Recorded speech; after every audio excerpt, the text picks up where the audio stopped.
Ear rings చాలా బాగున్నాయి. మా హస్బెండ్ తెచ్చారు, 200 అయింది. అవునా, నీ టాప్ కూడా చాలా బాగుంది. ఇది మా హస్బెండ్ తెచ్చారు, 2000 అయింది. వావ్, నీ ఫోన్ ఇంకా బాగుంది.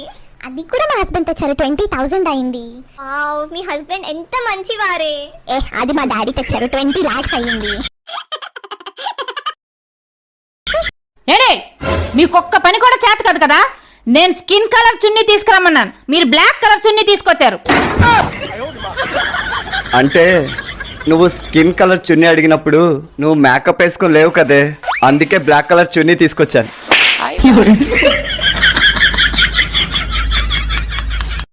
ఏమిరా దిగులుగా ఉండవు సుబ్బారావా? మొన్నే మా పెద్దమ్మాయికి పెళ్లి చేసినేనరా. దానికి ఎందుకు దిగులు పడేది? దానికి దిగులు పడుతుండేది. ఒక టీచర్కి ఇచ్చి పెళ్లి చేసిన. దానికి దిగులు పడుతున్నావా? దానికి కదరా రే, ముందు చెప్పేదేనండి. సరే చెప్పు.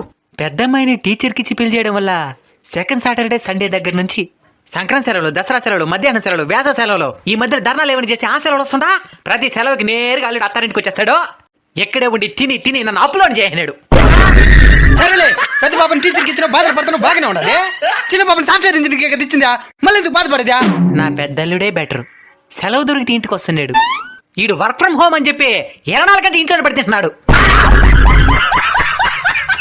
మనుషులు పూజ కంప్లీట్ అవుడుతోనే మొబైల్ దగ్గరికి ఎట్లా పరిగెత్తుతారంటే దేవుడు పూజను స్వీకరించి ఓటీపీ పంపినట్టు పరిగెత్తుతారు. ఏమండి, ఇటు చూడండి. భార్యకి పిచ్చెక్కిందని వాళ్ళ భర్త వదిలేశాడంట. ఒకవేళ నాకు కూడా పిచ్చెక్కిందనుకో, మీరు కూడా నన్ను వదిలేస్తారా? ఇప్పటి వరకు నేను వదిలేసానా? లేదు.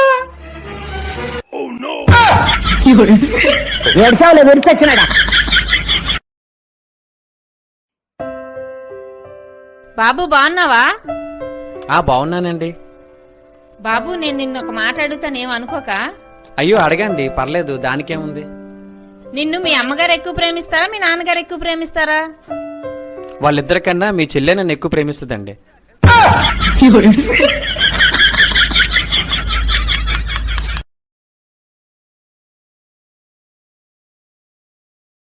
హలో శాలిని, నువ్వు కారు అమ్మేస్తున్నావంట? అవునక్క. ఎంతకు అమ్మేస్తున్నావు? 4 లక్షలకి బేరమైంది, 4 లక్షలకి అమ్మేస్తున్నానక్క. నువ్వు అమ్మేస్తున్నప్పుడు నాకు చెప్పే. ఎందుకక్క? నాకు 50,000 అప్పు కావాలి. ఆడవాళ్ళ మనసు నీళ్ళలా ఉంటది, మగవాళ్ళ మనసు మట్టిలా ఉంటది. వీళ్ళిద్దరు కలిసి పెళ్లి చేసుకున్నారనుకో, వీళ్ళ జీవితం బురదలా మారిపోతుంది. ఏరా, మా అమ్మాయిని ఏదో అన్నావంట? అవును, 2 జడలు అయితే బరువు అవుతాయని 1 జడ వేసుకోమన్నా. అది కూడా తప్పేనా? ఒరే తింగరోడా, 1 జడేసినా 2 జడలేసినా అదే జుట్టు కదరా. అవును కదూ. సర్లే వదిలి. ఏంట్రా వదిలేసేది? ఇకపై మా అమ్మాయితో మాట్లాడకు. నీ వల్ల మా పిల్లలు ఇబ్బంది పడుతున్నారు. ఎందుకంటే ప్రధానికి అలా అపార్థంగా మాట్లాడతారు. ఇంట్లో ఎప్పుడైనా మీ అమ్మాయి మనసారా నవ్విందా? కానీ నేను నవ్విస్తున్నాను. మీ అమ్మాయినే కాదు, క్లాస్లో ప్రతి ఒక్కరిని నవ్విస్తున్నాను. అలా నవ్వించే క్రమంలో ఏదో ఒక మాట అటో ఇటో అవుతుంది. అంత మాత్రాన మనకు ఫలాలు ఇచ్చే చెట్టు కూడా అన్ని మంచి ఫలాలు ఇవ్వదు, ఒక్కోసారి పుచ్చు ఫలాలు కూడా ఇస్తుంది. అంత మాత్రాన ఆ చెట్టును నరికేసుకుంటారా? ఒకసారి మీరే ఆలోచించండి. చెప్పు, ఎవరమ్మ మంచిది? మీ అమ్మే. ఎవరు నాన్న మంచోడు? మీ నానే. ఎవరక్క బెస్ట్? మీ అక్కే. ఎవరమ్మ గయాలది? మా అమ్మే. ఎవరక్క గొడవలు పెట్టుకుంటది? మా అక్కే. గట్టి చెప్పు. మా అక్కే. మన ఇద్దరిలో ఎవరి జీవితం నాశనం అయింది?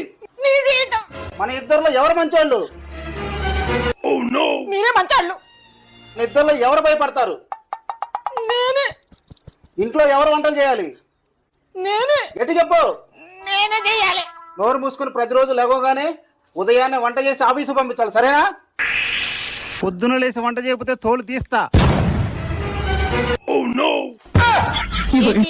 7 అయినా లేకోలేదు.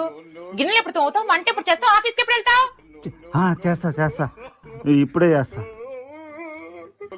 పోనీలే, కలలోనైనా నా కళ నెరవేరింది.